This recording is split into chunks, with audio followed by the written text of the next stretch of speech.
Saludos cordiales, toltecas de Anáhuac y el mundo. Estamos a través de la señal de Nación Tolteca IT, y bueno, las redes toltecas, hoy siendo 27 de enero de 2024, en un día pues muy especial que es 7 agua. Cultívate, solo vale lo que has ganado con tu esfuerzo. Toma decisiones, no retrocedas, pues puedes perder lo que has ganado. Ahí vemos la cromática que está en un color verde Shoshouki, en este espíritu de la libertad, y con el que damos la bienvenida a Frank Díaz. Muy buen día, ¿cómo estás? Bien, compañero, gracias. Aquí, bueno, la verdad no estoy bien. Ando bien agripado, pero parece que ya esa es condición crónica ya y parece que anda por ahí por todos lados. Sí, hay que Pero cuidarse. tengo buen ánimo. Lo que no tengo es voz, entonces le voy a pedir una ayuda con esto. Claro, sí, Chignawi, muy buen día, ¿cómo estás? Bien, gracias, saludos a todos y bueno, pues aquí Oye, aprovecho. cuéntanos por qué está verde el Sí, símbolo. Ya. sí, justo, era lo que iba aprovechando esta imagen. Se encuentra en color verde justamente porque es el inicio del mes, del mes tolteca, porque recuerden que en el año civil eh, cada eh, en cada veintena se inicia con el nombre de la figura del año que le da nombre. Entonces ahora todavía estamos en año agua. Ya para el siguiente, bueno, justamente para el siguiente eh, iniciarán los Nemontemi. Recuerden que este es en el año civil y también caerán en agua. Después vendrán esos 5 días que harán el cambio del nombre al siguiente año. Entonces estén atentos en este mes que van a poder, los que estén atentos van a poder revisar cómo se hace ese mecanismo del cambio de año justamente con la secuencia de los tonales, ¿no? Solamente con eso es fácil verlo gráficamente. Los que descargaron el calendario ahí lo pueden notar. Y bueno, pues ahora comienza una veintena que da nombre, se llama Iscali. Es la última del mes del año civil. Y bueno, que es el Chiwit. Y aquí podemos ya ver en el calendario hasta arriba, ándale. Justo ahí ahorita estamos en enero 27, es Iscali. Después el que viene, terminará, terminará este mes de Iscali, bueno, este mesli, el 16 de febrero. Y ahí inician los Nemontemi. Empiezan los 5 días y se cambia el nombre a Acahualdo, ¿no? Bueno, el mes que ya es el primero y el día que le da el nombre al año, que es 6 ocelote, pero recuerden que el año será 8 ocelote. Entonces ahí podemos, aquí lo pueden ver así gráficamente, que es siguiendo, lo pueden hacer ustedes siguiendo la secuencia de los tonales, los pueden hacer aparte si quieren, pero pues aquí, por eso justamente ponemos los colores para que sea más fácil de entender. Entonces, en el año tolteca nuevo que viene, ustedes no van a ver los días agua en color verde, ya los van a ver normales. Ahora el cambio va a ser en los días ocelote, que van a dar inicio a los mezclis del año que viene. Y bueno, aquí lo pueden ver, por ejemplo, este es enero del 2025, aquí está Tititl, en este mismo color, y el Iscali, que sería como el día de hoy, va a caer el 26 de enero, y ya, como ven, el color está en este color verde, justamente para hacer esa diferenciación. Bueno, este, eh, y pues Pues también, con esta explicación rompemos hielo, porque el tema de hoy va a ser mecanismos calendáricos. sí, Gracias, sí, Chinau. Y después te voy a pedir que te pongas otra vez en grande. O si quieres, no lo quites el mes de febrero. ujú, Sí, pero un poco más grande porque Ahí que yo pueda ver, porque la pantalla ayuda mucho más a ver. Ahí más o menos distingo. No distingo el número de los tonales, pero sí el signo. ¿No puedes ampliarlo un poquito? Igual y quítale el febrero. Un poco.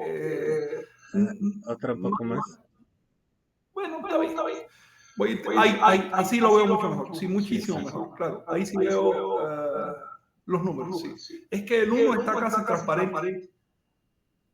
Porque el 1 lo hice diferente, claro. Ok. Pues comenzamos. Quedamos en que hay preguntas, ¿no? de la semana pasada sobre este tema y acordamos responderlas. Sí, Y así afortunadamente. es, China, güey, pues así te quedó la tarea, ¿no? De recopilarlas y pues ahora a darle. Sí, Muchas gracias. Sí, es que hay muchos, bueno, da muchas variantes el tema de calendario y afortunadamente hay interés. Por ejemplo, estas son de YouTube, que luego nos dicen que si, bueno, nos tardamos un poco más en contestar, pero sí les contestamos. Está ahí, de manera escrita y, pero bueno, sí les hacemos caso también. Y también, por ejemplo, Home.lim.2.0 comentó, ¿desde qué piensan de la siembra de nombre? ¿Conocen maestros que pueden encontrar el nombre que nos corresponde? Ese es un buen tema y involucra varios otros temas. Exactamente. Y a ver qué más se pregunta. ¿Qué fuentes se refiere que los indígenas? ¿En qué fuentes se dice que los... léelo tú, por favor. Que los indígenas en Estados Unidos practicaban el mismo calendario o que hablaban una variante náhuatl. Órale, eso no lo sabía. Y la otra pregunta. Bueno, ¿cómo se escribe 1 millón? ¿Cómo se escribe un millón? Vamos a empezar por cómo se escribe 1 millón, porque es lo más sencillo. Y eso nos lleva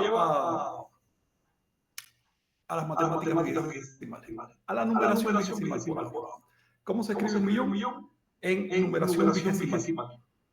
Ya sabemos que 1 millón en la numeración decimal es un orden multiplicado por 1. Así que 1 millón es, vamos a ver cuáles son los órdenes de la numeración decimal. 10, 100, 1000. Seguimos multiplicando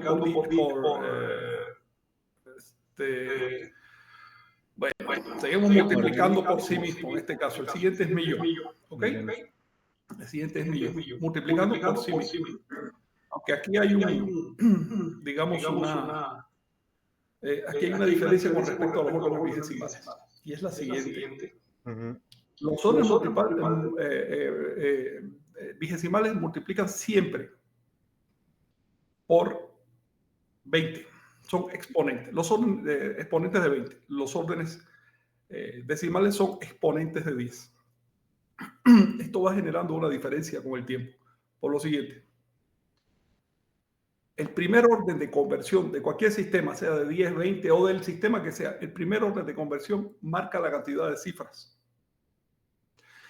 Mientras más cifras tienes en un sistema numérico, más económico resulta la expresión de las cantidades que exceden al primer orden. Más económico va siendo. Y mientras menos cifras tienes, pues más dígitos tienes que meter en la expresión para poder representar la cantidad que quieres. Así que tenemos un fenómeno interesante y es que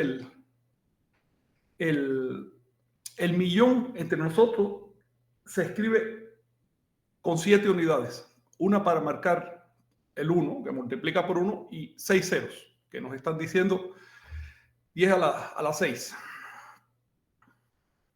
Pero el millón en el México antiguo se escribía con 5 unidades. Es menor. Y las unidades bueno, primero vamos a ver cuánto valen los órdenes de conversión vigesimales. El primer orden vale 20, obvio. El segundo, ¿cuánto vale? 20 por 20. 400. El siguiente 400 por 20, ¿qué es? 8.000. 8.000. Así que tenemos 1, 20, 2, 400, 3, 8.000. El cuarto orden, ¿cuánto vale? 8.000 por 20. 160.000. 160.000. El cuarto orden vale 160.000. Por lo tanto, el quinto orden ya se excede del millón. 160.000 por 20 me va a dar 2.880.000, ¿no? ¿Cuánto da 160.000 por 20? 3 millones. 200. Sí. Estoy pensando en órdenes calendáricos. Ese es un detalle. Otra cuenta aparte. Otra cuenta que en algún momento tendremos que meter. 160.000. 8.000 por 20, 160.000. Y si multiplico 160.000 por 20, eso me da 3.200.000. Pero la pregunta es cómo se escribe un millón. Así que yo no puedo dar el salto al quinto orden. Me tengo que quedar en 20, 400, 8.000, 160.000 en el cuarto orden. ¿Por cuánto tengo que multiplicar el cuarto orden para aproximarme a millón? 160.000 por 6. Eso me da 960.000. ¿Ok? Me están faltando 40.000. Lo cual significa que el tercer orden, que vale 8.000, lo tengo que multiplicar por 5. Así que, y los demás órdenes 0. Así que respuesta a tu pregunta, ¿quién pregunta? ¿Cómo se llama? Ismael, ¿no? Sí, Ismael Cerda. Muy bien. Respuesta a tu pregunta. 1 millón se escribe con los números 6, separa 5, separa 0, 0, 0. ¿Qué quiere decir? 6 por 160.000, 5 por 8.000, más 0 por 400, 0 por 20, 0 por 20. Y si quieres saber cómo se pronuncia eso, a ver, vamos a hablar de los nombres náhuatl de los hombres. El número 1, el orden, el arranque de todo, se dice center. 1 o 6, si quieres. El siguiente orden se dice sem. Puali. El orden 400 se llama sen. Sontli. El orden 8.000. Chiquipili. El orden en sí, claro, vale, se llama chiquipili, pero siempre hay que poner un multiplicador, si no funciona el sistema. Chiquipili, 8.000. Y el siguiente orden se llama Sempual Chiquipili. Sempual Chiquipili. Bien. Así que el Sempual Chiquipili, que vale 160.000, lo multiplicamos por 6. ¿Cómo se dice 6? Chicuase. Así que ya tenemos Chicuasempual Chiquipili, que quiere decir 960.000. Chicuasempual Chiquipili. Juan. Macuili. Chiquipili, que ya son 40.000. Y ya no hay que decir nada más. Con eso marcas el millón. En otras palabras, la cantidad de 1 millón en el sistema vigesimal no se escribe con el número 1, como en el sistema decimal. Y pasa lo contrario. Hay cantidades que, como la cantidad, no sé, 3.200.000. En el sistema vigesimal se marca 1, 0, 0, 0, 0, 0. Bien, en nuestro sistema tenemos que marcarlo con 3, 2, 0, 0, 0, 0, 0. En otras palabras, esto es relativo. Si cambias de base de numeración, si cambias de 10 para 20 o para el número que quieras, ya el 1 no va a significar 1 en el siguiente sistema. ¿Ves? En la multiplicación. Obvio que el 1 es una unidad, sí, pero a partir del orden del primer orden vigesimal, el 1 ya no va a significar lo mismo. Porque cuando trabajas con órdenes vigesimales, tú no estás trabajando con cantidades con cifras, estás trabajando con multiplicaciones. Así que si decimos que este es el año 2024, en realidad, cuando dices 2, tú no estás diciendo la cifra 2, estás diciendo 2 por 1000, 2 por el orden, más 0 por 100, más 2 por 10, más 4, ahí sí es cifra. De manera que cambias la base y cambias la cifra por la que se multiplica. En el caso de la numeración vigesimal, la cifra se divide a la mitad. Obvio, tienes un orden, doble cantidad de cifras se divide a la mitad. la cifra que tienes que poner y así sucesivamente. Esto es importante para la investigación por lo siguiente. Hace algún tiempo leí una investigación de un individuo muy serio en estas cosas de Anáhuac. Y sin embargo se le fue el siguiente desliz y es importante. Por eso lo señalo. Estaba hallando relaciones simbólicas o relaciones, o ¿cómo?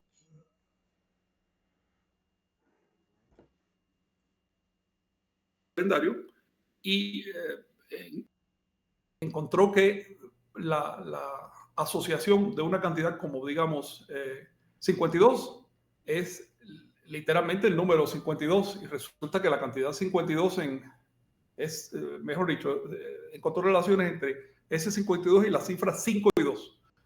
Pero es que en el sistema vigesimal 52 no se escribe 5 y 2. ¿Cómo se escribe?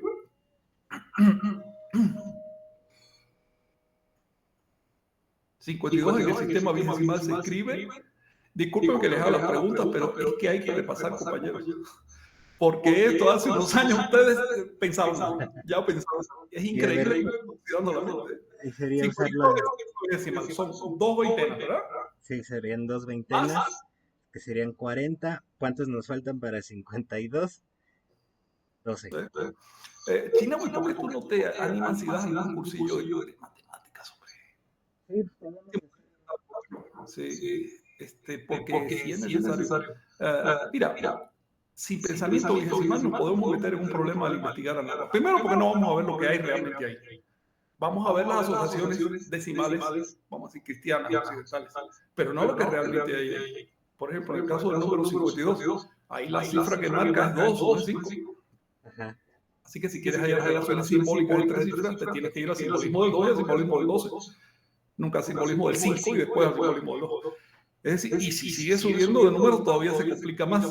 De manera que, de hecho, este investigador que menciono estaba hablando de cantidades enormes que tienen que ver con los ciclos de los astros, y estaba encontrando relaciones entre un astro y otro a través del número en sistema decimal, pero los anahuacas no pensaban así. Al hacer eso, primero estaba creando un fantasmita cultural, porque estaba viendo asociaciones donde no las hay, y segundo, estaba perdiendo las auténticas asociaciones que hay en el sistema anahuac. Así que las matemáticas decimales son necesarias. Qué bueno que pones ahí el panorama del cero y las cifras. Una cosa buena de estas matemáticas es que en vez de manejar signos arbitrarios para la cifra como hacemos nosotros, tiene signos racionales. Ahí incluso una persona que no sepa nada de Anáhuac, si ve esto, de pronto se pone a pensar, el puntito, ¿cuánto vale? 1. ¿Y cuánto valdrá esa barra? A ver, vale 5. Es decir, eso se hace en un minuto de alguien que observe. La cosa es tan interesante que ya a principios de 1800, hacia 1815 por ahí, inspirado en ¿saben que por esa época Champollion, que era un científico francés, encontraron, la gente de Napoleón encontró la piedra de Rosetta en Egipto e hicieron la traducción del egipcio. Entonces este científico turco, Refinesk Schwalt, se llamaba él, un científico turco, fíjate qué cosa tan curiosa. Encontró en un impreso, te puedes imaginar qué tipo de impreso de aquella época, cuán terrible estaría, pero finalmente una lámina de un códice maya, más bien una representación de una estela maya, no era un códice, era de una estela, donde venían unas fechas. Y al ver eso y ver otra y empezar a comparar, dijo, no, a ver, este era un sistema vigesimal, y este sistema se basaba en punto para 1, raya para 5. Por lo tanto, marcaba el 0 con 20. Y si tú ves un 0 ahí, ya eso es veintena.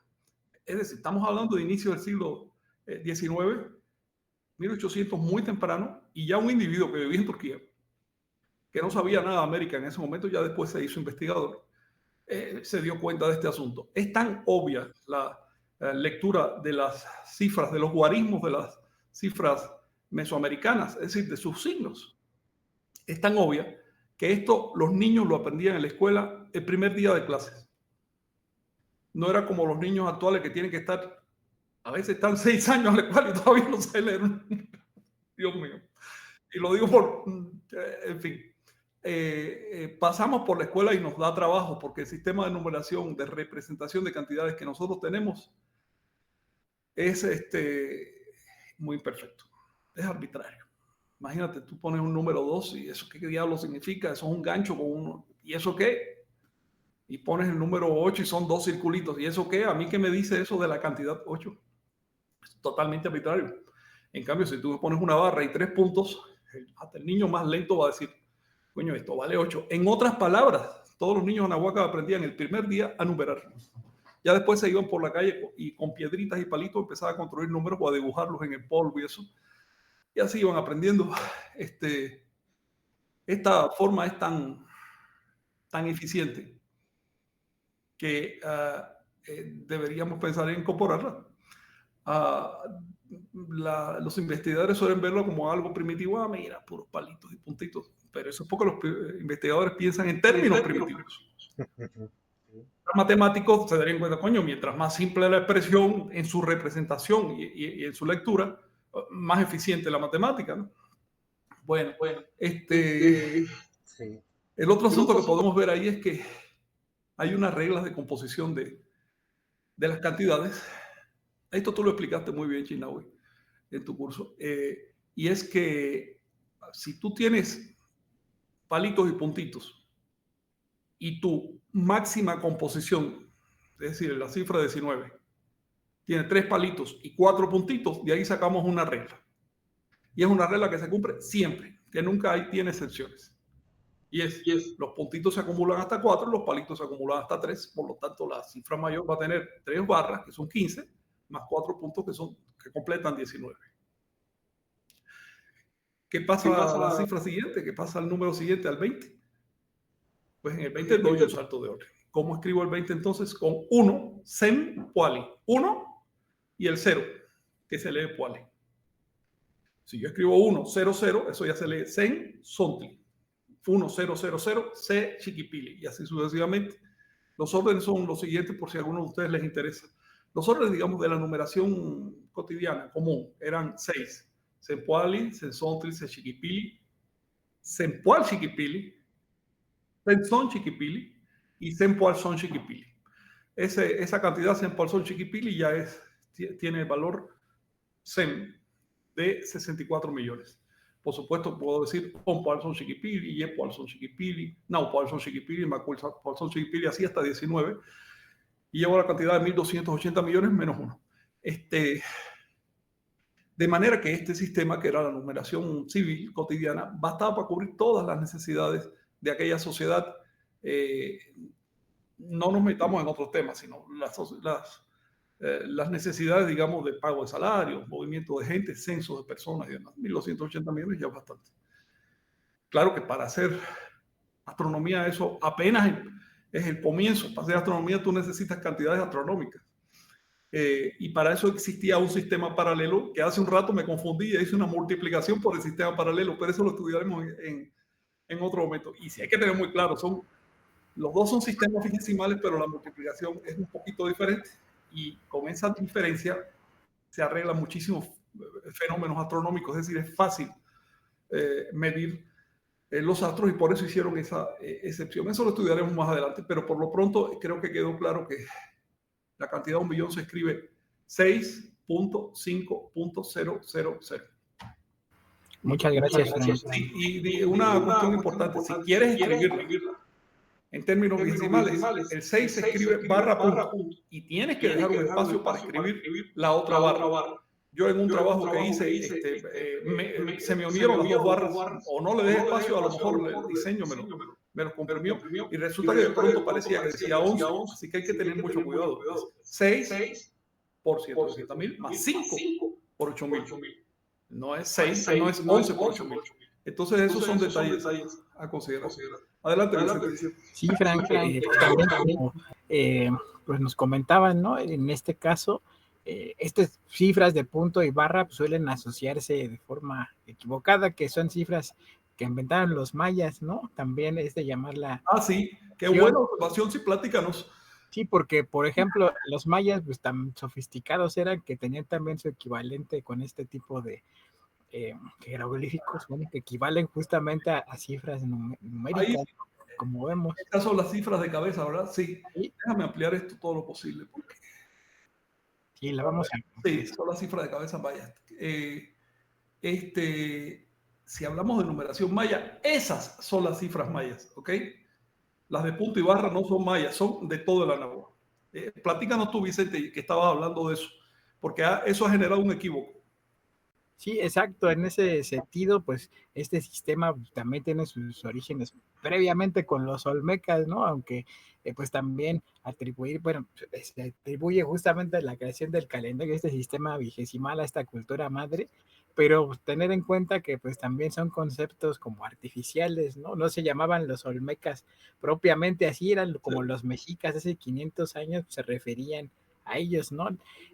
Bueno, a los ancestros en este sentido, ¿no? Bueno, Vicente, si tú me permites, los mexicas le llamaban toltecas Eso. a los olmecas, porque olmecas es el nombre de un grupo étnico real muy posterior a los olmecas, un grupo étnico de la época de Tula más o menos. Acá está. Estamos hablando de por lo menos 2000 años, 3000 años después de los olmecas, que vivió en la costa del Golfo. De hecho, los españoles los conocieron. Ellos eran los auténticos olmecas. Era un grupo no muy grande que vivía ahí entre Veracruz y Tabasco. Y los investigadores agarraron ese nombre de ese grupo y se lo pusieron a toda la cultura olmeca. Pero los olmecas en sí no se llamaban olmecas, obviamente ni siquiera existía la lengua náhuatl para llamarles así. El nombre que le dieron los mexicas fue toltecas, lo cual sugiere que se llamaban con la raíz tol antes que se inventara el gentilicio écatl. Sabe Dios qué gentilicio tenía en la lengua olmeca y sabe Dios cuál era la lengua olmeca. Por la zona se trata de asociar al zoque, miji, pero a ver, las lenguas cambian. En 5 minutos ya en una zona cambia de lengua. No, las lenguas no se pueden definir por la geografía.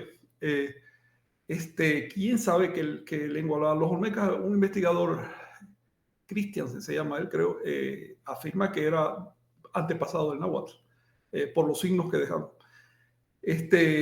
Y si esa numeración viene desde aquella época e incluso desde un poquito antes. Platícanos.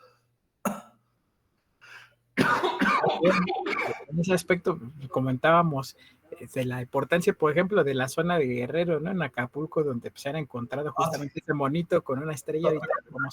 Y otros glifos. Es más, te voy a pasar uno que me envió Toño. Wow. Para ver si lo pones aquí a los compañeros, porque también es de allá, de la zona de Guerrero.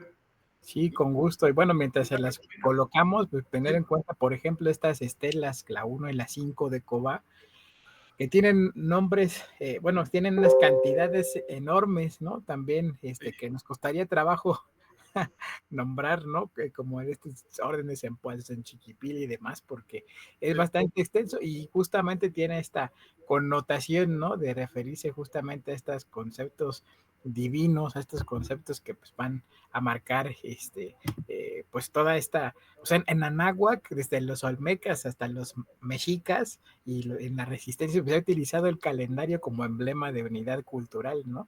Eso es también parte de lo que veremos prácticamente en un mes, ¿no? Que va a ser cuando hagamos justamente la conmemoración o celebración del Año Nuevo, donde ya les pasaremos ahora sí como a la lista de nuestros invitados. Estamos coordinándonos con ellos para justamente pues tener esta oportunidad de la programación y que pues puedan ver ustedes pues las propuestas, ¿no? Entonces ya tengo por acá la imagen que amablemente nos compartiste, Frank, acerca de pues estas evidencias, ¿no? De lo que es la presencia. Esto lo descubrió, parece que el primero que lo ha publicado es Antonio Gómez, en una piedra de Guerrero. Allí cerca de donde está el mono que mencionas, y estás viendo un pedazo bueno, es una inscripción de cuenta larga, de hecho, cuyas 2 primeras unidades están omitidas porque son 0. Esa es una costumbre de la época olmeca, ¿eh? Así que si estamos leyendo bien, es una expresión de cuenta larga que tiene, si mal no me acuerdo, creo que es no sé si distinguen ahí, creo que es un 541300, algo así, ¿no? Es un 4, no, es un 9, 591300. Sí. 5, sí. 9, 3. que es una de las más antiguas. No es la más antigua que se haya descubierto de la cultura olmeca, pero es una de las más antiguas y muy bien trazada ya, con todo lo que lleva. Entonces, al menos eso está allá. No sabemos si quizás lo hizo alguien recientemente, pero si es antiguo está muy bien hecho. E indica la presencia de numeración de barra formal ya desde más o menos 5, sería que será siglo 6, 7 antes de Cristo, ya por ahí empieza 5, 9, siglo 6 antes de Cristo. Entonces, quizás un poco antes. Entonces, ¿a dónde voy? Que el mono que tú nos mencionas es muy anterior, es del siglo 19 antes de Cristo. Los olmecas, ten en cuenta que su primera capital la construyeron en el siglo 15 antes de Cristo. Luego, la inscripción que nos mencionas, Vicente, es 4 siglos anterior. Claro que podemos pensar, y es lógico pensar, que antes de construir capitales, los olmecas tuvieron un periodo largo que vivían en casas de madera que no han dejado huella, ¿no? Pero aún así, este sistema calendárico, la inscripción del mono que tú mencionas es sofisticada. Tiene 2 sistemas paralelos de fechado, uno civil y otro de cuenta larga, y ambos coinciden. Y coinciden en el año, si mal no me acuerdo, 1876 de Cristo, una cosa, antes de Cristo. Eso significa lo siguiente, a mi juicio eso solo lo puedo entender de otra manera. Hubo una cultura anterior a los olmecas y una cultura que desarrolló estas cuentas. Se dice que estas cuentas son olmecas porque, bueno, lo más viejo que encontramos es olmeca, pero esa fecha en particular, si es correcta, indica que esta fecha, estas cuentas, esta escritura, esta numeración fue inventada por un pueblo anterior a los olmecas. En caso de ser así, yo creo que ese pueblo alcanzó su auge, su madurez, digamos, hacia el año 1250 a.C., 1450 a.C., más o menos. Creo que esa es la fecha en que coincidiría para el auge de ese pueblo, que es el que se puede llamar realmente los fundadores, los de Huehuetlapala, ¿no? Los maestros fundadores, los viejos olmecas, los grandes antepasados le llamaban los mexicas. Pues bien, el sistema desde que se inventó hasta que llegaron los españoles no cambió, porque es tan eficiente que no se me ocurre que le puedas cambiar a eso para hacerlo mejor. Esto es una de las cosas que debemos tomar en cuenta. Ponte a pensar que en la cultura occidental que nosotros heredamos ha habido cambios de forma de numeración, pero un montón en los últimos 2000 años. Y ni hablar de para atrás. Si nos vamos desde la fecha de relieve de Acapulco hasta la actualidad, la cultura occidental ha pasado por 4 o 5 formas de numeración y siempre hay que mejorarlo, y la nuestra todavía es bastante imperfecta. La que usamos nosotros la vinieron a aceptar los europeos plenamente así hacia la época de Cristóbal Colón, así que es muy reciente.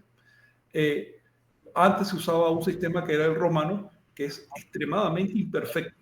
Es un sistema muy imperfecto de representación de la cantidad, de manera que era muy difícil hacer cálculo.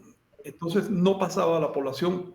Claro que los científicos, los arquitectos sabían hacer matemáticas buenas en aquella época, pero la población en general apenas podía contar hasta 10 o cosas así. No pasaba mucho de ahí porque el sistema de representación del número era imperfecto. Si nos vamos a la época egipcia, era todavía peor. Digamos que la persona culta en Egipto, lo más que podía leer era una cantidad de 1 millón. Si le pasaba de eso, ya no podía. Entonces tú te puedes imaginar que eso creaba problemas. Insisto, hablo de la persona culta del pueblo. ¿Okay? No estoy hablando de los científicos que siempre han tenido sus formas propias de representar la realidad mucho más sofisticadas. ¿Dónde está la originalidad y la belleza y el salto de orden de la numeración mesoamericana? En que es tan sencilla que cualquiera persona con un par de días de educación en una escuela ya podía leer cualquier expresión numérica. Entonces eso es algo a considerar. Es uno de los grandes aportes de Anáhuac a la humanidad y es una pena que eso no se reconozca, no se sepa su existencia y que se niegue a priori que eran capaces de hacer este tipo de cosas. Cuando vemos a los compañeros de la tradición mexica apuntando fechas con puros puntitos, yo les invito a entrar a un museo, por Dios, y a ver cómo eran las piezas mexicas, porque con puros puntitos no se puede hacer un calendario. Entonces, salgamos de la idea del salvaje.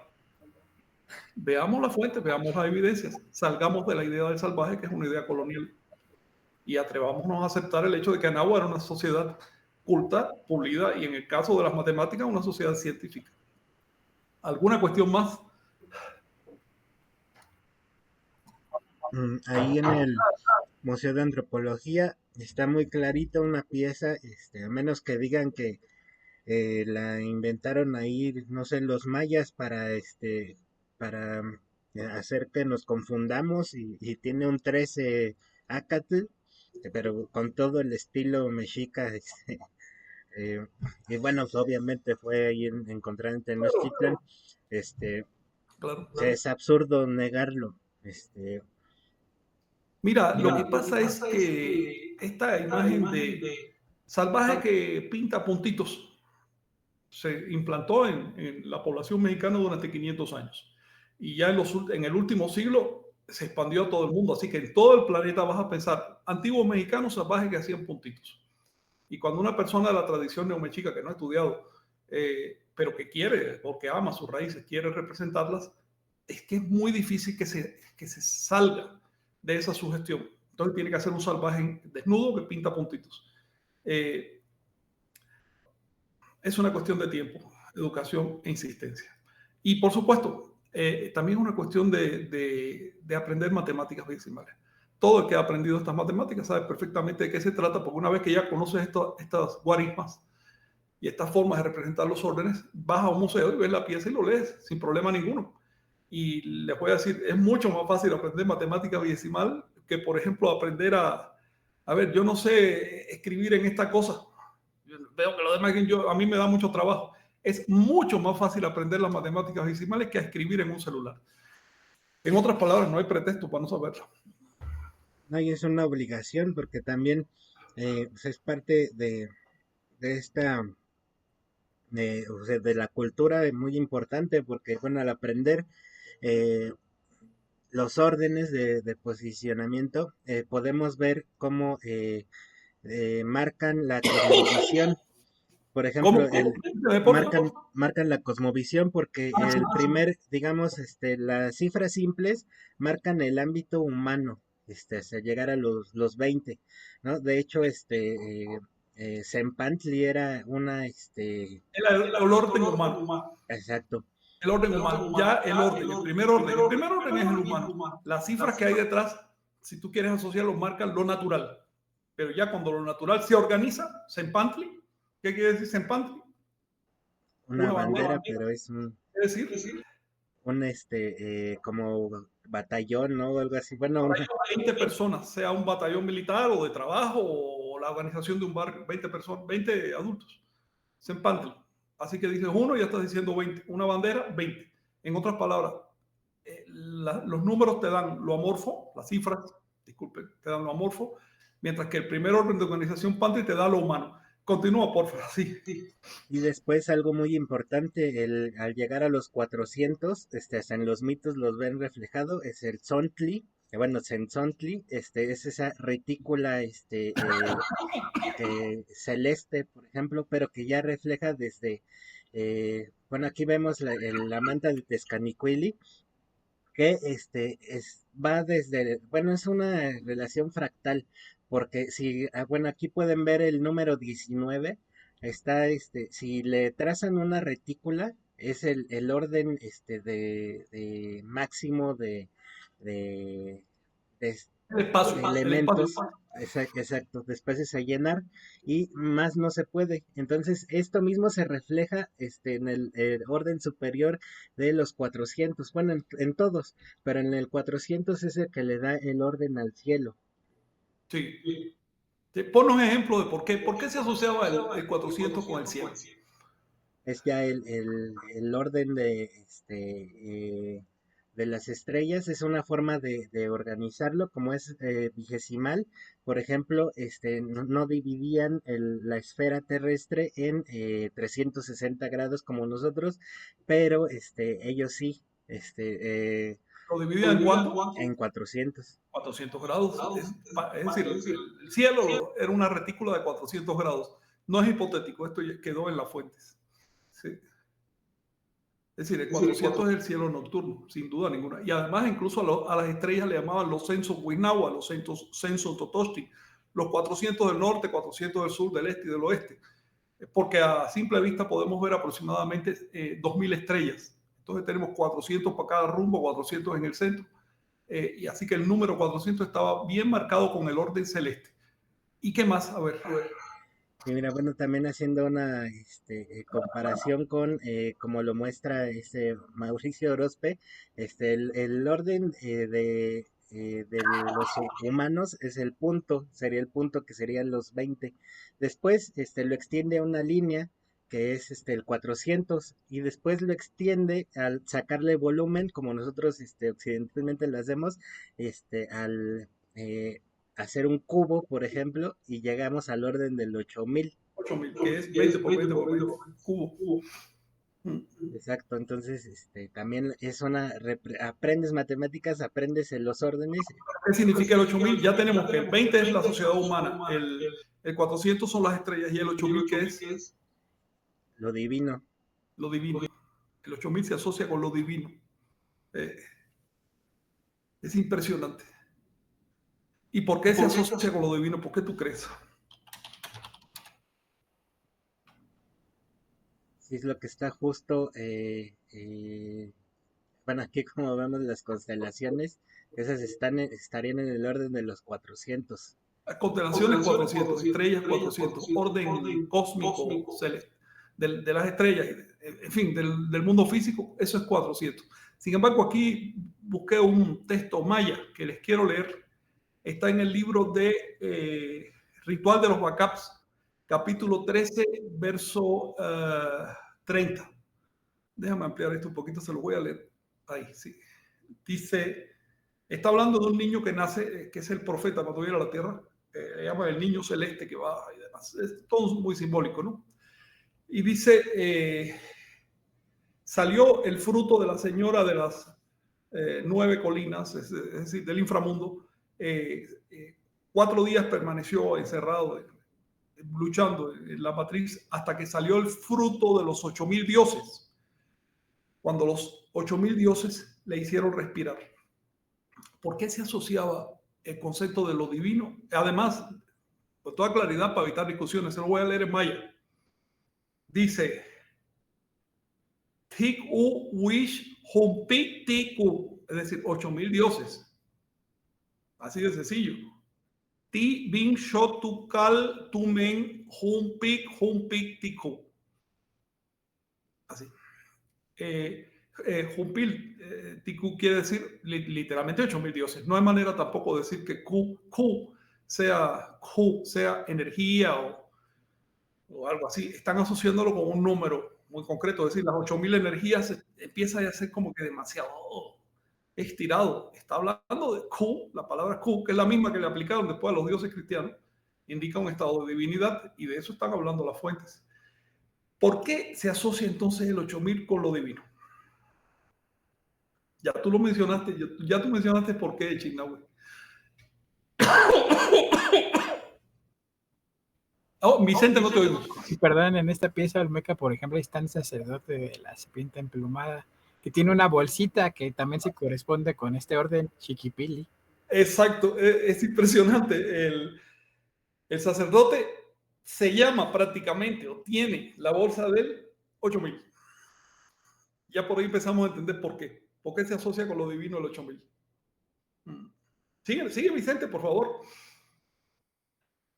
Sí, es que es alucinante. Bueno, esta pieza que la encuentran en el Museo Nacional de Antropología, ¿no? Que tiene su ceja flamígera, después desciende el cuerpo y vemos justamente también este casco, ¿no? Que tiene igual con su ceja flamígera y después en esta posición, ¿no? Tan interesante y lleva justamente este emblema, ¿no? De Chiquipili, que también es un símbolo que desde los olmecas hasta los mexicas queda plasmado en sus diferentes obras plásticas, ¿no? Que van desde la escultura hasta los códices, ¿no? Ahorita les vamos a poner unas de el códice mixteca, por ejemplo, en donde se plasma con más detalles, ¿no? Y justamente nos representa esta parte que pues va ahora sí a conformar, pues, el eje medular, ¿no? Que integra esa parte humana con la celeste para pues trascender, ¿no? Y es algo que va más allá. Por eso, por ejemplo, en una de estas citas, ¿no? ¿Cuál es el nombre del ser supremo? Que es, ¿no? Serpiente emplumada, nada pide, solo serpientes y mariposas, ¿no? Claro. Entonces es algo que va más allá de esta dimensión que podemos percibir, ¿no? Así con nuestros, son así, artefactos o nuestras capacidades físicas, ¿no? Oye, Vicente, qué bueno que mencionas el tema de la bolsa, porque finalmente se nos olvidó mencionar que cuando dice Senpuali, 20, Puali quiere decir cuenta, es decir, una cuenta, 20. Cuando dice Sen Sontli, Sontli significa mechón de cabello, o cabello en general. Es decir, un mechón de cabello son, bueno, redondeando, 400, y por eso le daba nombre a la cantidad 400. ¿Ves? En particular habla del mechón que se dejaban los guerreros en el lado izquierdo de la cabeza, ¿sabes? ¿No? Ese es el mechón de cabello. Algún día hablaremos por qué se dejaban, por qué se peinaban de ese modo tan extraño. Y el siguiente orden se llama Chiquipili. Chiquipili, ¿qué significa? Ahí empezamos a entender, míralo ahí que bien se ve. Y además, si lo puedes ampliar, eso tiene en el centro una cruz. Si puedes ampliarlo, creo que se va. Sí, eso tiene en el centro una cruz, ¿no? Sí. Esa cruz por sí solo ya nos está explicando de qué se trata. O sea, la bolsa se llama Chiquipili. ¿Qué quiere decir Chiquipili? Monedero. Monedero. Así que tú tienes 8,000 y monedero, estás hablando de 8,000 monedas. La moneda en esa época era el cacao. La moneda común era el cacao. Estaba hablando de 8,000 cacaos. Por si se están imaginando salvajes que no sabían hacer moneda y solo cacao, les voy a decir con toda claridad que sí sabían imprimir oro, plata y lo que fuera necesario. Pero escogieron el cacao porque el cacao se pudre. Así que no se puede acumular. De manera que al tener moneda de cacao todo el mundo quería comprar. Y esa era la base de la economía de aquella sociedad, compra-venta. Circulaba constantemente la riqueza, no se acumulaba. Tampoco podía venir ningún ricacho a tener sacos y sacos de cacao porque si los meten en el almacén llega el problema, el momento que te quedas sin dinero. De manera que Chiquipili quiere decir una bolsa con 8,000 cacaos. Por eso le da nombre al tercer orden. El tercer orden marca el cubo. Y el cubo, los anahuacas lo descomponían, lo dibujaban en forma de cruz. Por eso es que la cruz propiamente es el signo del tercer orden. El monedero era un adorno. Lo que marcaba el signo es la cruz. Si tú ves una cantidad dada con una cruz al lado en la numeración de Anáhuac, esa cruz la multiplica por 8,000. ¿Por qué la cruz indica el tercer orden? Porque tenemos las cifras. Pon que tiene la cruz. Pon que te basas como pensaban ellos. A la derecha abajo, las cifras. A la derecha arriba, la veintena. A la izquierda arriba, los 400. A la izquierda abajo, el 8,000. Entonces, la cruz te completa este tercer orden. Este tercer orden es un cubo. Ahí lo ven. Cubo pirámide. En este caso, Mauricio demostró en su obra que es la maqueta de una pirámide. La pirámide es una forma de cubo, la forma mesoamericana del cubo. El cubo místico, el cubo de fundamento, le llaman en el lenguaje religioso cristiano, le llaman la piedra de fundamento, la piedra angular, que es en la cual se fundó el universo.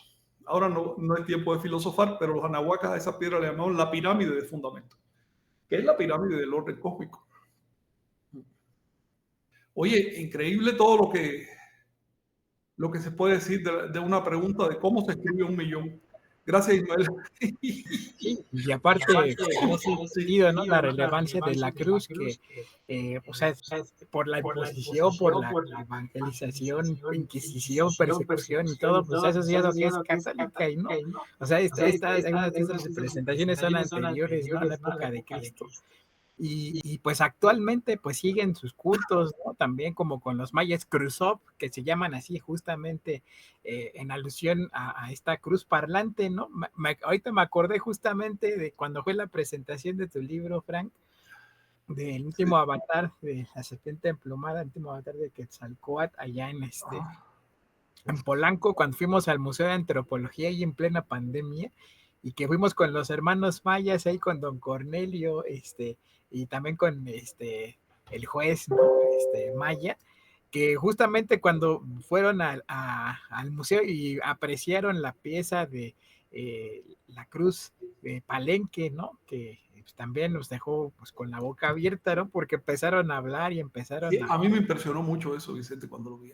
Sí. Yo no pensé que tuvieran tan vivo a estas alturas, no pensé que tuvieran tan vivo ese tema. Fue sorprendente. Es decir, que un grupo de ancianos mayas que nunca había ido probablemente a un museo, por lo menos de ese nivel, sí, ¿no? De pronto se empaten con una pieza de Palenque y la entienda mejor que los antropólogos. Porque en el fondo es eso, si tú te das cuenta, ¿no?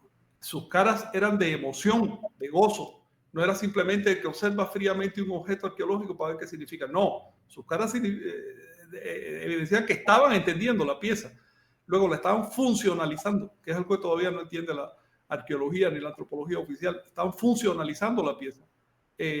Y a mí me impactó muchísimo porque ese fue el punto que me hizo entender que en realidad no se llaman Cruzó por influencia cristiana, sino por reciclado de una palabra occidental para marcar lo que siempre fueron. Es decir, los hombres y las mujeres, los seres humanos de la cruz cosmológica, de los rumbos.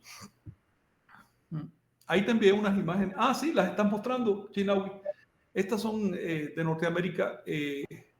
Son la forma, digamos, Mississippi arriba, hacia la zona central de los Estados Unidos, digamos, hacia el centro propiamente. Aparecen estas imágenes, estas efigies labradas en concha, y que representan también el mismo concepto, el tercer orden, el cubo, el universo. Era la cruz para los norteamericanos. No la cruz latina con una barra más larga, sino la cruz totalmente pareja del cosmos. Quiero decirles que también en Anáhuac aparece la cruz latina, pero eso tiene un significado un poco diferente. Sí. ¿Qué nos pueden platicar? A ver. Sí, por ejemplo, aquí ya les voy a compartir lo que es justamente el esquema, ¿no? De la cruz de Palenque, que era la que les comentábamos, ¿no? Que vieran los amigos mayas ahí. Un saludo a don Cornelio, también a todos los compañeros que están allá en la región. Y pues bueno, es el tablero de la cruz justamente, y en la parte central pues apreciamos esa cruz, ¿no? Con el quetzal arriba y abajo el inframundo. Y pues sí, como decías, les brillaron los ojitos, pero pues también a nosotros, ¿no? Ya cuando tengamos oportunidad, les compartiremos algunas fotos también de esa experiencia. Está también por salir en lo que son las entrevistas que nos dieron, ¿no? Que hablaban justamente de esta relación. Por ejemplo, también con los mijes, allá en Tlahuitoltepec, tienen en culto a una cruz verde, lo cual también nos dejó con la boca abierta, ¿verdad, Chignahui? Y bueno, este simbolismo de la cruz es muy importante. Bueno, pues allá en Tlahuitoltepec pues, lo mantienen así vivo con esa cruz verde, aparte, Yoshoki. Y bueno, pero aquí podemos ver ese árbol que está justamente en cruz y que bueno, además dependiendo desde dónde lo mires, también es la misma entrada al inframundo, esa cruz. Sí. Bueno, podemos sacar un buen de simbolismos de esa misma cruz. También, como actualmente todavía se celebra el Día de la Cruz, entonces la cruz es esa representación del cielo alineándose con la tierra y que forma justamente esa cruz. Pausa Aparte, también, exacto. Entonces, tenemos mucho simbolismo con esta cruz, creo que justo por eso es Te estás metiendo ya en temas ya más profundos todavía, literalmente hablando. Oye, bueno, es una calentadita, ¿no? Para que ya cuando en mayo también. Ya que tocas esa pieza, quiero insistir en el hecho de que este simbolismo numérico no solo aparece en lo que hoy es México, aparece en la cuenca mesoamericana. Recuerden que estamos hablando aquí de algo muy anterior a que surgiera México, a que surgiera Perú, a que surgiera Cuba, Colombia. ¿No? Estamos hablando de dos grandes cuencas culturales, no marcadas por límites políticos definidos, sino de influencia cultural que se va difuminando poco a poco, la del Tahuantinsuyo, la de Anáhuac. La cuenca cultural Anáhuac o mesoamericana, si quieren decir, aunque ya es una palabra medio en desuso, se extendía a toda Norteamérica, centro Norteamérica. Es decir, es más, tú llegas a Venezuela y Colombia y todavía ves motivos calendáricos allí bastante marcados. De hecho, el calendario de los colombianos, de los muiscas, se basaba en los catunes, en los ciclos de 20 años. Ese era el calendario de los muiscas, mezclado con con parte del sistema decimal y duodecimal de los andinos. Y si te vas todavía en la zona de Venezuela, Guyanas, en la zona ya pegada, no sé, a Santo Domingo, Jamaica, por ahí, la que está al sur, encuentras evidencia de los catunes. Estamos hablando de un mecanismo sofisticado del calendario. Es decir, no es una cosita de nada. Por supuesto que si existía ese mecanismo, existían los mecanismos más sencillos, como irradiación cultural del núcleo Anahuaca, que estaba ubicado en lo que hoy es el norte de Centroamérica y el sur de México. Específicamente la zona del Istmo de México. Y digamos, la verdad es que Centroamérica tiene poca investigación, pero cuando se investigue a fondo, probablemente el epicentro de los Olmecas esté en Centroamérica. Ese es el punto de irradiación de la cultura Anahuaca. Ahora bien, ya que entramos en el hecho de... Si nos puedes poner la imagen anterior. Sí. No, la otra, la de la concha. Esta concha aparece en un yacimiento de los Estados Unidos que se llama Spiro Mount, que ha dado muchos hallazgos importantes arqueológicos. Déjame ampliar lo posible para ver qué hay ahí. Pero si ustedes se fijan, ahí están los signos de calendario. ¿Ok? Pero clarito, no solo que estén los signos de calendario, sino que incluso se puede reconocer el estilo mixteca. ¿Te fijas, Vicente? ¿Te das cuenta que es estilo mixteca? Es decir, sí, perdón, pues ahí están los grifos, el Olin, el Zipactli. El calendario está con estilo, claro. A ver, si léelo otra vez y trata de descifrar qué hay ahí. Sí. Sí, en este caso, decíamos, vamos desde arriba donde están las perforaciones, está el signo Olin en movimiento, se contrapone con otro justamente en la parte inferior. Esa es la distinción. Está el Zipactli otra vez Olin, está en los cuadrantes, ¿no? El Olin, así es. 4 movimientos se llama eso. La lectura ahí es 4 Olin. En otras palabras, es una fecha cosmológica fundamental, sí. Y los 4 signos, ¿no? En los intervalos. Y son por razones muy específicas, muy especiales. Además son...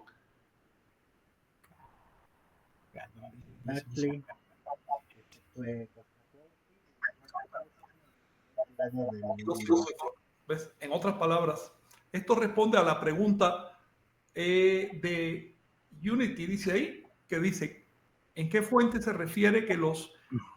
¿Me la puedes leer tú, por favor, otra vez?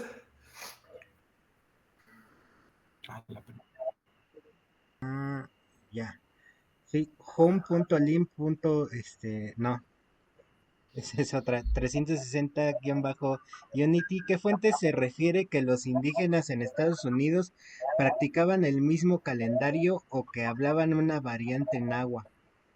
Correcto. Las fuentes que indican que los nativos de Estados Unidos comprendían el calendario que se usaba en México son las fuentes nativoamericanas. Aquí te pongo un ejemplo. Hay otros.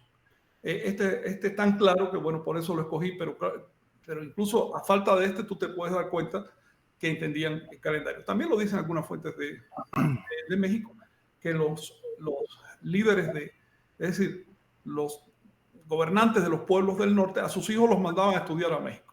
Obviamente regresaban con conocimiento del calendario, eso es una de las cosas principales que estudiaban. Y regresaban también con lengua náhuatl clásica, ya en la época en que el náhuatl fue una lengua dominante. Pero respecto al calendario ha dejado evidencia. Lo que ves en esta concha que se usaba como pendiente es un mecanismo bastante sofisticado de calendario. No es sencillo, no es simplemente poner signos en orden y ya. Lo cual indica que comprendían el calendario. No digo que todos, pero por lo menos las personas más cultas, los gobernantes, sus hijos, su familia y demás, por lo menos lo entendían porque recibían nombres del calendario. Que ha quedado alguna evidencia de que los líderes tenían nombres de su tonal natal. ¿Cómo van a saber en qué tonal nacieron si no conocían el calendario? También queda alguna evidencia de uso de calendario, bueno, una evidencia bastante gruesa de uso de calendario en el Caribe, en Cuba y en la isla de Pinos, que está al sur de Cuba. Ahí se han encontrado evidencias de uso de calendario. Les digo una evidencia bastante gruesa, algún día hablaré de eso, pero así muy rápidamente les puedo decir que había una orden esotérica de sacerdotes en Cuba. Esa fue descubierta primero por Colón y después por su hermano en el segundo viaje. Vio personajes de estos y su nombre era de hecho la orden de calendario, se dedicaban a eso. Y de hecho su nombre ni siquiera estaba en la lengua caribe o en la lengua taína de allá del Caribe, sino en la lengua maya. En otras palabras, se ve a dónde iban a estudiar. La difusión cultural de Anáhuac fue muy amplia. Abarcó, les digo, Centroamérica, Estados Unidos. No hay que extrañarse de encontrar evidencias. Es como, no sé, la difusión del cristianismo. Tú tienes cristianismo en Palestina, pero se expandió por toda Europa, por África. Es más, se expandió hasta China. Eso pasa con las grandes, digamos, tradiciones religiosas y culturales de la tierra, tienden a expandirse. Si pueden platicar ustedes. Sí, Frank, por ejemplo, ahorita estamos viendo en la pantalla, esta es una vista aérea ¿te acuerdas Chicknawi, este lugar en la zona norte? Pues, sí, justo la gran Chichimeca que le llaman. Es Está en Paquimé. Qué fuerte, qué bueno está. Entonces, es uno de los puntos más importantes al ingresar justamente al sitio arqueológico, que pues es impresionante, ¿no? O sea, hasta 5 pisos de altura tenían algunas estructuras, y se replican, ¿no? Aquí arribita de está justo el templo de la serpiente emplumada, y en la montaña, en el cerro Moctezuma, nos decían que está unas 4 o 6 horas caminando, depende de la condición física. Hay otro templo como este arriba, ¿no? Nos llama la atención también en este aspecto, pues esta relación, por ejemplo, con este otro sentido de la tumba que pues hace algunos meses y que también, bueno, les vamos a invitar a que conozcan, allá en Oaxaca, muy cerquita de lo que es Xagá, aunque pues, en sí está en Albarradas, ¿no? Por lo que nos decían anteriormente. Entonces, le mandamos un saludo a Itayetsi, que nos contactó con un arqueólogo allá en Mitla, que nos hizo favor de llevarnos a este sitio que vamos a poner aquí en un instante. Aquí lo compartimos, esa cruz, esa tumba cruciforme. Fabuloso. Es uno de los monumentos más perfectos que he visto en Mesoamérica. Sí, esta fotografía, por ejemplo, es de Ludovic Sell, quien ha hecho, si mal no recuerdo, también las reconstrucciones de Mitla.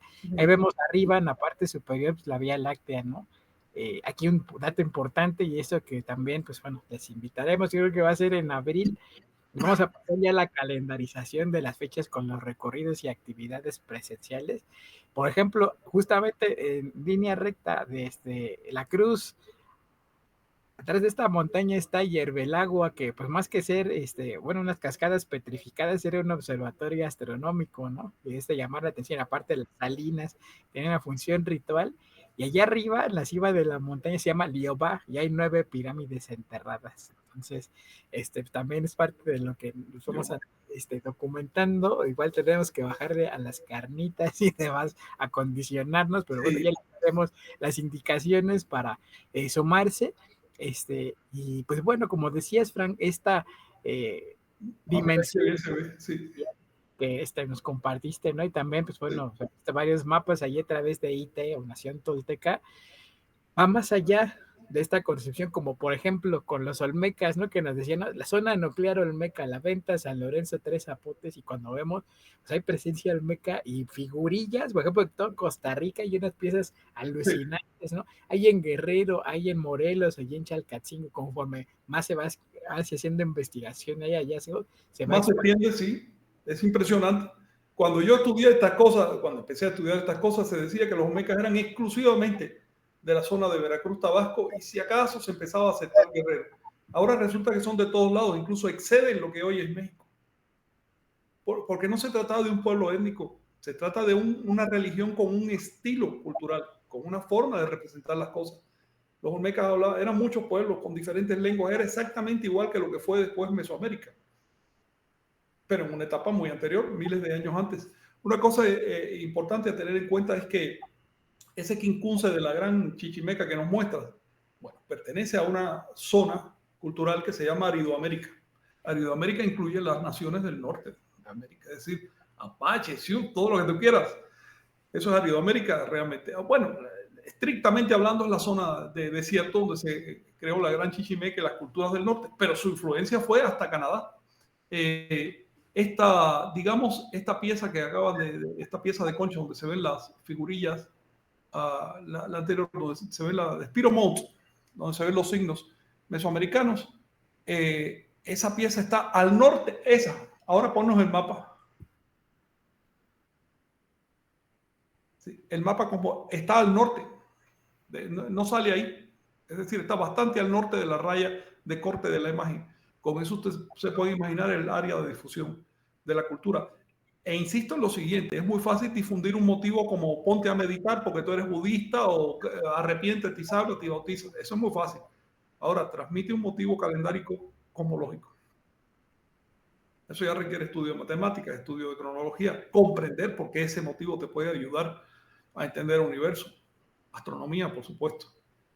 En otras palabras, el calendario es un motivo de difusión difícil. El hecho de que aparezca desde Venezuela hasta el centro de los Estados Unidos te dice que otros aspectos más cómodos, más fáciles de la cultura, como los principios del merecimiento, el nahual, etcétera, se entendieron muchísimo más todavía.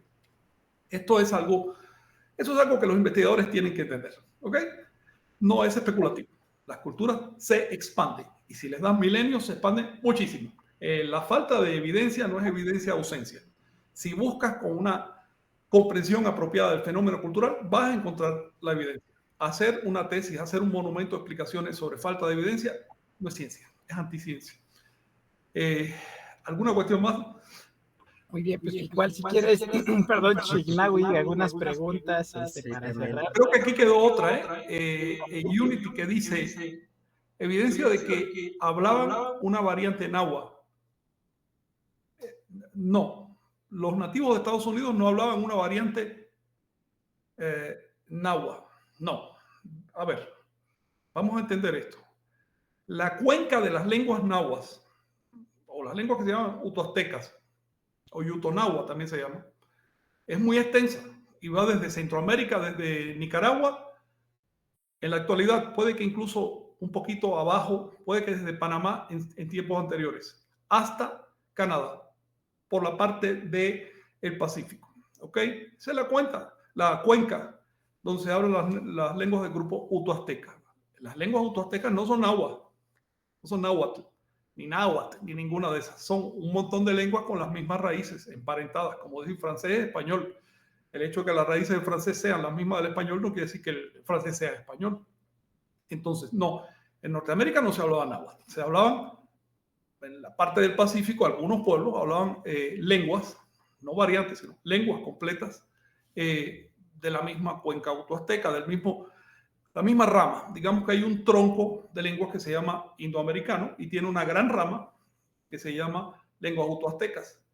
No estoy diciendo que todos los norteamericanos hablaban lenguas utoaztecas, sino solo determinados grupos. Y esos grupos se extienden por la costa del Pacífico hasta llegar más o menos a Canadá. Luego, eso es independiente, que por cuestiones de comercio o de educación o de presión cultural o de misiones, embajadas que eran muy comunes en esa época, las clases pudientes y las clases gobernantes de Norteamérica hablarán náhuatl. Eso es independiente.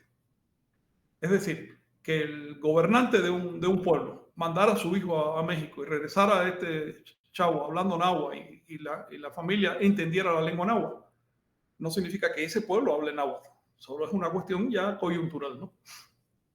Así es. Sí. Gracias. A ver, otra pregunta. La primera, la de... Si no puedes leer tu Chignawi, porque no distingo ese nombre.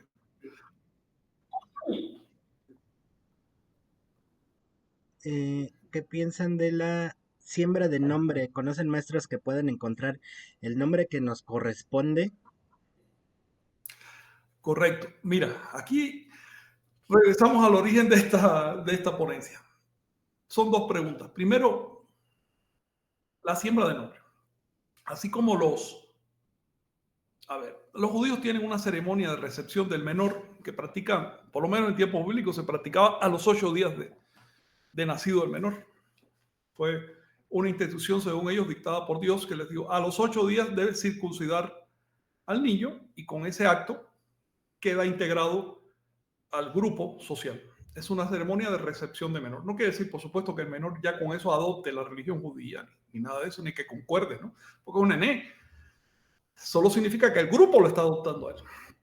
Así que vamos a distinguir una ceremonia como decir el bautismo cristiano original, que es un adulto que se hace miembro de una religión, de lo contrario, una ceremonia en la cual la sociedad está aceptando a un niño que nace. Les pongo el ejemplo de los judíos porque es bastante obvio. Los cristianos tienen una ceremonia, los cristianos auténticos tienen una ceremonia parecida, con la misma función social, que es que agarran al niño desde chiquitito y lo bautizan.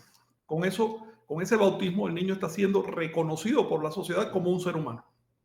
De hecho, el bautismo es su nombre. Todavía cuando se le pone nombre a alguien, todavía se le llama bautizar a la persona. ¿Ves? Yo te bautizo fulano de tal. Lo cual significa que es un reconocimiento social. No significa que el niño esté reconociendo lo que se está haciendo. Ni implica que el niño tenga que reconocer, ni que tenga que estar de acuerdo, ni nada. Si tú tienes nombre, tú que me escuchas, recuerda que, o considera que te lo impusieron cuando tú no podías decir sí ni no. ¿Ok? Si tú no estás de acuerdo con que te hayan puesto nombre sin tu consentimiento, no uses tu nombre. Eso es así de sencillo. Pero la sociedad necesita unas normas para poder aceptar a sus nuevos miembros. En el caso de Anáhuac, la norma imponía bautizar al niño en los primeros 4 días de su nacimiento. Nacían los niños generalmente en un temazcal. Y él estaba 4 días en el temazcal antes de salir a la luz para que no se afectara tanto. Y generalmente el tonal que caía en uno de esos 4 días era el que le daban al niño. Eventualmente, si eran tonales muy nefastos, con mala expectación, se le podían poner uno posterior, pero siempre dentro de los primeros 13 días, dentro de su trecena natal, vaya. De modo que la siembra de nombre era una institución fundamental. Era la institución que hacía que un ser que nació y que es un monito, es decir, es un animalito, de pronto fuera reconocido como ser humano. A diferencia de nosotros que pensamos que nacemos humanos, ya tenemos derechos humanos, natales y todo eso, las antiguas culturas de la tierra eran más observadoras. Se dieron cuenta que nacemos como un animal, sin pensar, sin hablar, ensuciándonos en la cama cuando nos dé la gana, en fin. Nacemos como un animal. Y lo que nos hace humanos es la educación. Y por lo tanto, ese paso de lo animal a lo humano se simbolizaba. Y se simbolizaba con la siembra de nombre.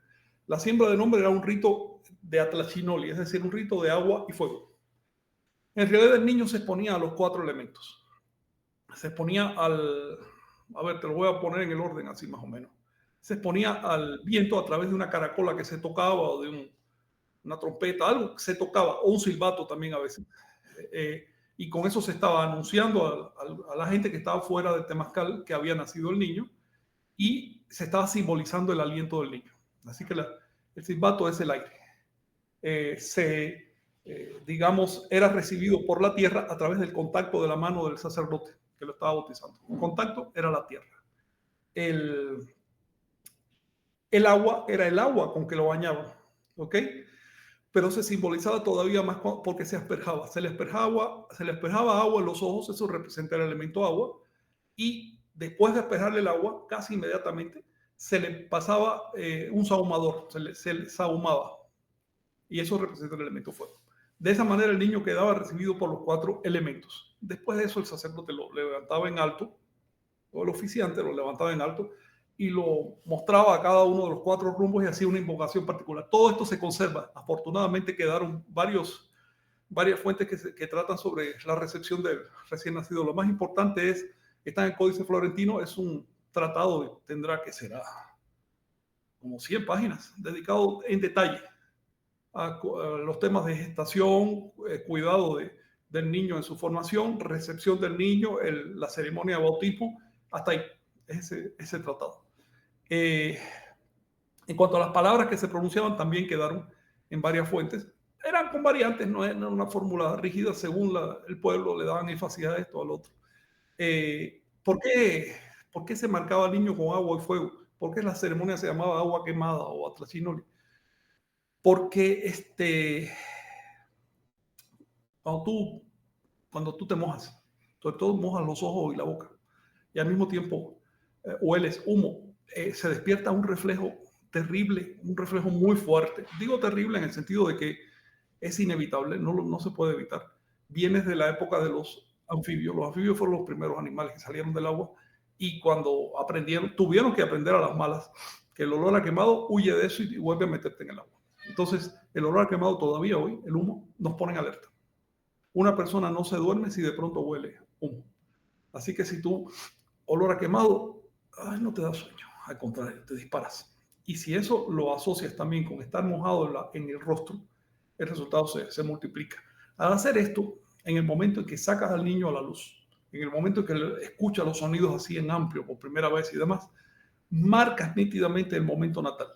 Y eso es importante desde el punto de vista psicológico y también social, simbólico, para los antiguos mexicanos. Marcar el momento natal, que el niño a la hora de recapitular después de adulto pudiera regresar a esa experiencia y recordarla.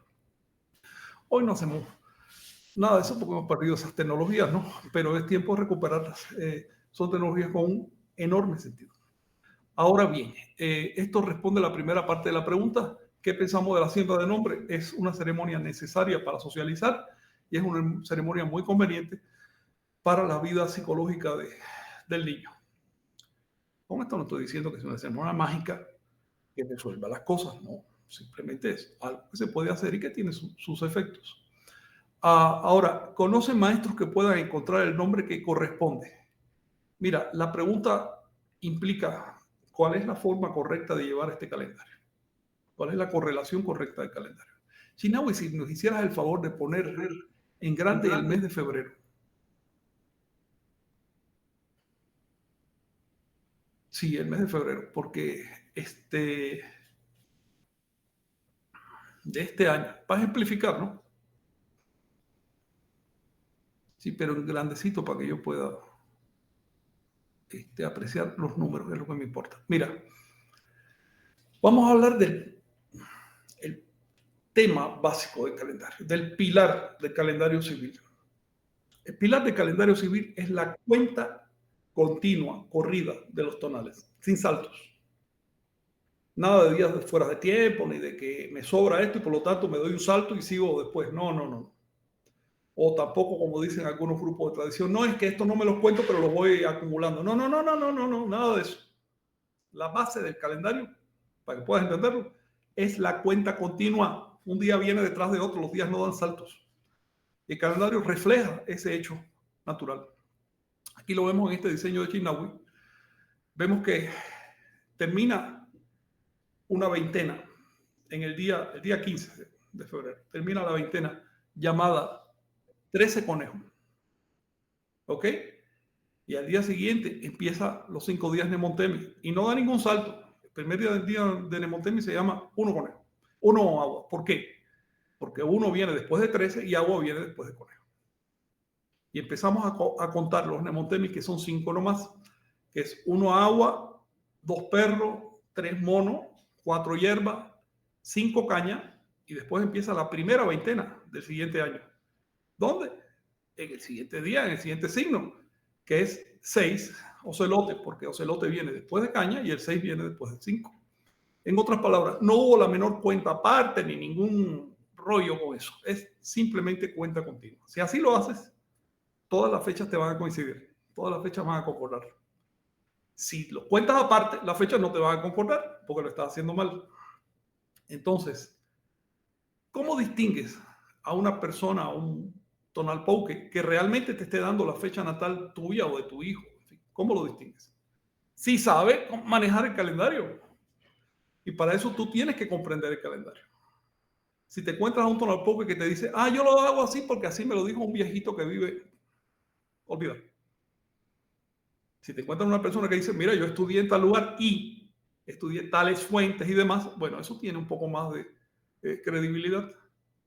Si además lo que te está diciendo esa persona concuerda con los registros, con los reportes que se hicieron en el siglo XVI, perfecto, te está calculando bien el calendario. Si no concuerda, Si esa persona te dice, no, es que los antiguos no sabían calcular su calendario, solo queda una fecha confiable, todas las demás son falsas, ese tipo de cosas que se dicen, no sabe calendario. Esa persona no sabe calcular un tonal natal y por lo tanto no está capacitado para sembrar nombre. La clave de un tonal poke capaz de sembrar nombre, capaz intelectualmente de sembrar nombre, es que conozca calendario. Y por otro lado, la capacidad moral es la que le da a ese tonal poke, a ese lector de tonales, el ser un sacerdote, porque eso es un sacramento. En el pasado los nombres los imponían los sacerdotes de la sociedad anahuaca, no cualquiera persona. No llamaba al viejito de la esquina para que lo pusieran. ¿No? Era un sacerdote, una persona consagrada a esto. Así que si te encuentras con un sacerdote que además conoce calendario y lo puede probar, ese tonal está bien calculado y ese oficio, esa apuesta, esa imposición de nombre es, digamos, correcta. La respuesta a la pregunta. ¿Qué opinan ustedes, compañeros? Muy bien, Frank, y pues también importante en ese sentido, ¿no? ¿Quién avala este conocimiento? No es una certificación y el gobierno es justamente el conocimiento, la verificación de las cifras y de justamente esto. Les invitamos a que sigan y a que chequen, a que estudien lo que pues es esta aportación que pues es justamente, ¿no? Con esta intención entonálica. Muchas gracias, Frank, pues, por compartir de Chignahua y por subirla. Y aquí pues podemos ver justamente las secciones de importancia del calendario, las 52 tablas de relación, las 7 cuentas, las correlaciones de los señores nocturnos, la estructura, 20 signos, 13 números, correlación solar, también el año solar, la correlación de la fecha y las horas. Entonces, estudien y aquí mismo ustedes podrán verificar, ¿no? En ese sentido, yo creo que eso es lo primordial. No nos crean, experimenten, comprueben, verifiquen. Claro. Y pues por eso, pues la invitación, ¿no? Ahí pueden instruirse, practicar, háganle tonales a su familia, vean qué es, si aplica o si no, y pues voy a cantar ya cursos, les avisaremos, ¿no? Porque también va a haber oportunidad de hacerlo. Nos alcanza el tiempo. Chignahua, con lo que quieras cerrar, algún comentario, saludos. Pues quedaron más preguntas, así que nos podemos extender otros 2 programas mínimo, pero bueno, saludar a Martín Vázquez desde Tierras Purépechas, Lucas Rodríguez, el Chelalator de Anáhuac, David Peña desde Chihuahua, Jennifer Zavala, Cortina Miguel desde París, Edgar Castro, Lucio Durán, Corne Ponce, Carlos Castillo, Daniela Palacios en Cancún, Adrián Flores Barajas, también Xicalcoliutecutli, el doctor Mauricio Orozpe anda por acá, el señor de las grecas, César Rosas. Eh, eh, por ejemplo, tenemos aquí a Corne Ponce. Dice, ¿qué pasa con las fracciones? Con las fracciones, Sí, en el sistema vigesimal. se resolvían con una cosa que se llama cuenta subvigesimal, que es tan sencilla que da hasta cosa decirlo, pero bueno, trazas una barra debajo de la tabla de cálculo y sigues calculando normal para abajo, pero cada orden entonces en vez de multiplicar por 20 divide por 20. Así resolvía las fracciones, era muy, muy simple de hacer. Así las resolvían matemáticamente, pero al expresarlas en un monumento, lo que tú quieras, siempre las llevaban a enteros y los enteros siempre los llevaban a ciclos. No era un pensamiento fraccionalista como el que tenemos hoy, que tranquilamente decimos, el año mide 365.2422. No, ellos decían, este año, en concreto, mide 365, el otro también 300. ¿Y el cuarto cuánto mide? El cuarto mide un día más. Siempre en números enteros y siempre llevando las unidades al ciclo superior. Era un pensamiento integrador. Pero eso no significa que no supieran manejar fracciones. Sin manejo de fracciones no hay calendario, porque el calendario, de hecho, se basa, como ustedes saben, amigos, se basa en la sincronización de ciclos que dejen un pequeño residuo, que dejen una pequeña fracción, y en la multiplicación de esa fracción hasta conseguir el ciclo menor. Esa es la clave de todo el calendario. Así que sin fracciones no hay calendario. Y también, por ejemplo, acá nos escribe Esther Noemí, como Seattle, en Estados Unidos. Esa ciudad lleva el nombre de un líder de origen nativo y su nacimiento concuerda con el año 1 agua. De eso, si me permite, voy a decir algo, porque se ha dicho por ahí que es una coincidencia y demás. No, no es una coincidencia. Se sabe que ese nombre fue el de un líder, el del líder de una comunidad que se llamaba así. No es que toda la comunidad se llamara así. Se sabe además que ese nombre no pertenece a la lengua de esa comunidad. ¿Okay? No pertenece a la lengua de esa comunidad, de ninguna manera. Es un nombre que viene de fuera. Y es, por otro lado, un tonal. Entonces, ¿qué puedes deducir? Justo se nombraba, como nos comentabas, de los niños con el nombre en el tonal en que nacían, pues entonces ahí es muy obvio, ¿no? De hecho, es imposible que no haya existido tonales, por lo menos entre los líderes. Y muy difícil que no hayan dejado huellas. Yo creo que si se busca con calma va a aparecer mucha evidencia de eso, pero esta está clara porque la ciudad es grande, ¿no? Ahora, ¿cuántos pueblos se perdieron? ¿Cuántas ciudades chiquititas no conocemos? La evidencia debe ser relativamente abundante para alguien que sepa hacer la pesquisa, es decir, que sepa reconocer una palabra náhuatl, quizás un poquito deformada, ¿no? Por la lejanía, pero una palabra náhuatl que además sea un tonal. Luego, no es tan simple como una persona que apenas conoce un poco lingüística o que no sabe nada de lengua. No, eso es casualidad. Es una cosa que se estila cada vez más. Por ejemplo, ayer alguien me escribió, en buen tono, ¿no? Pero me escribió, no, es casualidad que Teo sea... Un momento, ya estudiaste las lenguas de América, estudiaste las lenguas de Asia, para decirme que es una casualidad que Teo y Teos o Deus sean cosas totalmente separadas. Ya estudiaste eso. Una de las cosas que tenemos que vencer, porque es una predisposición colonial, es a juzgar a la ligera el pasado prehispánico, a tomar juicios, a hacer pronunciamientos finales a partir de la ignorancia, a partir de lo que no se ha estudiado. Salgamos de eso. No nos atrevamos a decir nada, ni positivo ni negativo, sobre Anáhuac si no lo hemos estudiado en detalle. No cedamos al pensamiento colonial, no cedamos a la intuición de que, bueno, los de Europa sí sabían, pero acá no sabían y por lo tanto no pueden saber. Es tiempo de darle fundamento científico al análisis del pasado Anáhuac. Porque solo comprendiendo realmente lo que pasó, eso te va a servir de lección para la práctica moderna. No vas a hacer tu práctica una falacia. Me gusta la foto. Es una buena bicicleta para aguantar esa cabeza olmeca. Sí, Frank, es una mochila que acaba de circular para los repartidores de comida y demás. La mochila olmeca, entonces ya queremos unas de esas, ¿no? Oye, pues sí, no pueden, sí, en serio, ¿eh? Sí, también está genial. Está buenísimo. Es una buena idea. Propaganda, difusión cultural, pero además propaganda para la bicicleta. Sí. Le mandamos un abrazo a don Tirso Marín, allá Minatitlán, ahí que también pues le falta por recorrer nada más 2 estados del país, Baja California Sur. Ahí se ha aventado la ruta sagrada de Topilla, y esperamos invitarlo posteriormente para que nos cuente sus aventuras bicicleteras. Y pues bueno, nos queda agradecer mucho, Frank, que a pesar de estar resfriado y demás, pues nos has compartido un programa maravilloso. También otra, también por acá, Antonio Guadarrama, ya que siempre que mencionamos calendario aquí claro, está, claro. Nos dice una pista: si un tonador Poki te pregunta en qué cuenta quieres tu tonal, es mentira porque solo hay una cuenta. Bueno, claro. Correcta. Es tremenda observación. Así que no es que tú escojas, es que tú sepas.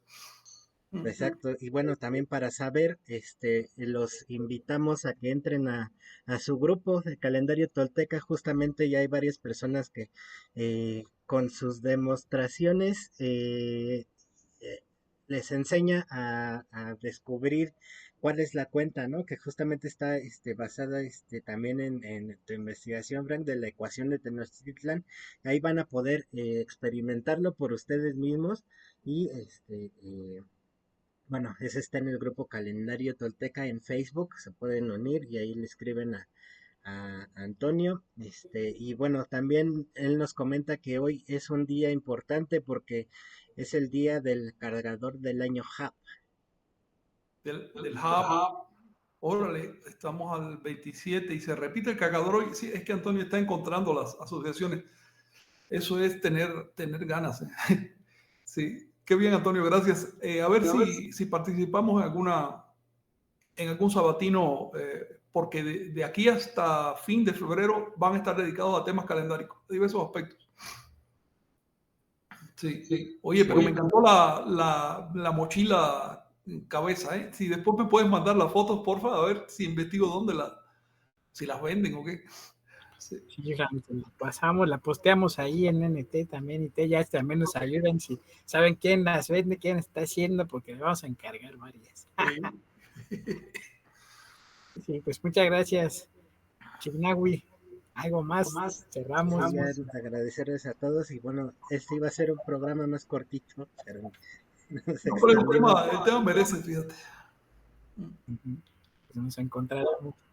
Pues a ver, bueno, gracias y pues aquí nos vemos bueno, mañana en el Cantón Cateño. Sí, el de mañana me refiero a May, que va a tratar de las profecías mayas aplicadas a lo que está pasando hoy. Sí. Okay. Cuídense. Nos vemos. Vale. Cuídense. Gracias, Frank. Gracias, Chignahui. Gracias, Toltecas.